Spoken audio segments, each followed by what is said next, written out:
The Lion, the Witch, and the Wardrobe by C.S. Lewis. Chapter 13. Deep Magic from the Dawn of Time. Now, we must get back to Edmund. When he had been made to walk far further than he had ever known that anybody could walk, the witch at last halted in a dark valley all overshadowed with fir trees and yew trees. Edmund simply sank down and lay on his face, doing nothing at all, and not even caring what was going to happen next, provided they would let him lie still. He was too tired even to notice how hungry and thirsty he was. The witch and the dwarf were talking close beside him in low tones. "No," said the dwarf. "It is no use now, O Queen. They must have reached the stone table by now." "Perhaps the wolf will smell us out and bring us news," said the witch. "It cannot be good news if he does," said the dwarf. "4 thrones in Cair Paravel," said the witch. "How if only 3 were filled? That would not fulfill the prophecy." "What difference would that make now that he is here?" said the dwarf. He did not dare, even now, to mention the name of Aslan to his mistress. "He may not stay long, and then we would fall upon the 3 at Cair." "Yet it might be better," said the dwarf, "to keep this one," here he kicked Edmund, "for bargaining with." "Yes, and have him rescued," said the witch scornfully. "Then," said the dwarf, "we had better to do what we have to do at once." "I would like to have done it on the stone table itself," said the witch. "That is the proper place. That is where it has always been done before. It will be a long time now before the stone table can again be put to its proper use," said the dwarf. "True," said the witch, and then, "Well, I will begin." At that moment, with a rush and a snarl, a wolf rushed up to them. "I have seen them. They are all at the stone table, with him. They have killed my captain Malgrim. I was hidden in the thickets and saw it all. One of the sons of Adam killed him. Fly, fly!" "No," said the witch. "There need to be no flying. Go quickly. Summon all our people to meet me here as speedily as they can. Call out the giants and the werewolves and the spirits of those trees who are on our side. Call the ghouls and the bogles, the ogres and the minotaurs. Call the cruels, the hags, the specters, and the people of the toadstools. We will fight. What? Have I not still my wand? Will not their ranks turn into stone even as they come on? Be off quickly. I have a little thing to finish here while you are away." The great brute bowed its head, turned, and galloped away. "Now," said she, "we have no table. Let me see. We had better put it against the trunk of a tree." Edmund found himself being roughly forced to his feet. Then the dwarf set him with his back against a tree and bound him fast. He saw the witch take off her outer mantle. Her arms were bare underneath it and terribly white. Because they were so very white, he could see them, but he could not see much else. It was so dark in this valley under the dark trees. "Prepare the victim," said the witch, and the dwarf undid Edmund's collar and folded back his shirt at the neck. Then he took Edmund's hair and pulled his head back so that he had to raise his chin. After that, Edmund heard a strange noise. Whiz, whiz, whiz. For a moment, he couldn't think what it was. Then he realized it was the sound of a knife being sharpened. That very moment, he heard loud shouts from every direction, a drumming of hoofs and a beating of wings. a scream from the witch, confusion all round him. And then he found he was being untied. Strong arms were round him, and he heard big, kind voices saying things like, "Let him lie down. Give him some wine. Drink this. Steady now. You'll be all right in a minute." Then he heard the voices of people who were not talking to him, but to one another. And they were saying things like, "Who's got the witch? I thought you had her. I didn't see her after I knocked the knife out of her hand. I was after the dwarf. Do you mean to say she's escaped? A chap can't mind everything at once. What's that? Oh, sorry, it's only an old stump." But just at this point, Edmund went off in a dead faint. Presently, the centaurs and unicorns, and deer and birds, they were of course the rescue party which Aslan had sent in the last chapter, all set off to go back to the stone table, carrying Edmund with them. But if they could have seen what happened in that valley after they had gone, I think they might have been surprised. It was perfectly still, and presently the moon grew bright. If you had been there, you would have seen the moonlight shining on an old tree stump and on a fair-sized boulder. But if you had gone on looking, you would gradually have begun to think there was something odd about both the stump and the boulder. And next you would have thought that the stump did look really remarkably like a little fat man crouching on the ground. And if you had watched long enough, you would have seen the stump walk across to the boulder, and the boulder sit up and begin talking to the stump. For in reality, the stump and the boulder were simply the witch and the dwarf. For it was part of her magic that she could make things look like what they aren't, and she had the presence of mind to do so at the very moment when the knife was knocked out of her hand. She had kept hold of her wand, so it had been kept safe too. When the other children woke up the next morning, they had been sleeping on piles of cushions in the pavilion. The first thing they heard from Mrs. Beaver was that their brother had been rescued and brought into camp late last night, and was at that moment with Aslan.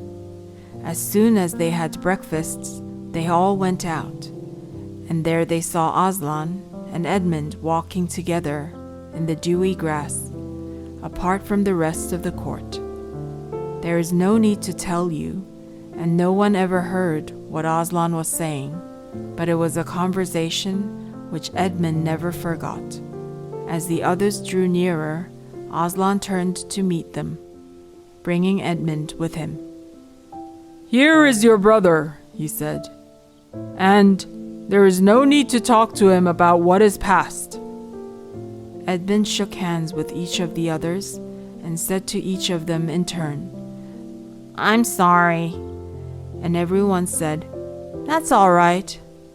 And then everyone wanted very hard to say something which would make it quite clear that they were all friends with him again, something ordinary and natural. And of course no one could think of anything in the world to say. But before they had time to feel really awkward, one of the leopards approached Aslan and said, "Sire, there is a messenger from the enemy who craves audience." "Let him approach," said Aslan. The leopard went away and soon returned leading the witch's dwarf. "What is your message, son of earth?" asked Aslan. "The Queen of Narnia and Empress of the Lone Islands desires a safe conduct to come and speak with you," said the dwarf, "on a matter which is as much to your advantage as to hers." "Queen of Narnia, indeed," said Mr. Beaver. "Of all the cheek." "Peace, Beaver," said Aslan. "All names will soon be restored to their proper owners. In the meantime, we will not dispute about them.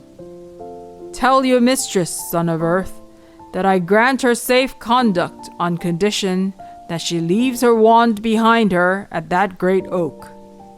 This was agreed to, and 2 leopards went back with the dwarf to see that the conditions were properly carried out. But supposing she turns the 2 leopards into stone, whispered Lucy to Peter. I think the same idea had occurred to the leopards themselves.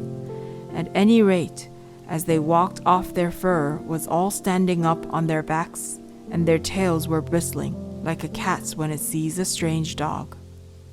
It will be all right, whispered Peter in reply. He wouldn't send them if it weren't. A few minutes later, the witch herself walked out onto the top of the hill and came straight across and stood before Aslan. The 3 children who had not seen her before felt shudders running down their backs at the sight of her face, and there were low growls among all the animals present. Though it was bright sunshine, everyone felt suddenly cold. The only 2 people present who seemed to be quite at their ease were Aslan and the witch herself. It was the oddest thing to see those 2 faces, the golden face and the dead white face, so close together. Not that the witch looked Aslan exactly in his eyes. Mrs. Beaver particularly noticed this. You have a traitor here, Aslan, said the witch. Of course, everyone present knew that she meant Edmund. But Edmund had got past thinking about himself, after all he'd been through and after the talk he'd had that morning. He just went on looking at Aslan. It didn't seem to matter what the witch said. Well, said Aslan, his offense was not against you. Have you forgotten the deep magic? Asked the witch. Let us say I have forgotten it, answered Aslan gravely. Tell us of this deep magic. Tell you? Said the witch, her voice growing suddenly shriller. Tell you what is written on that very table of stone which stands beside us? Tell you what is written in letters deep as a spear is long on the firestones of the secret hill? Tell you what is engraved on the scepter of the emperor beyond the sea? You at least know the magic which the emperor put into Narnia at the very beginning. You know that every traitor belongs to me as my lawful prey, and that for every treachery I have a right to kill. Oh, said Mr. Beaver. So that's how you came to imagine yourself a queen, because you were the emperor's hangman. I see. Peace, Beaver, said Aslan, with a very low growl. And so, continued the witch, that human creature is mine. His life is forfeit to me. His blood is my property. Come and take it then, said the bull with the man's head in a great bellowing voice. Fool, said the witch with a savage smile that was almost a snarl. Do you really think your master can rob me of my rights by mere force? He knows the deep magic better than that.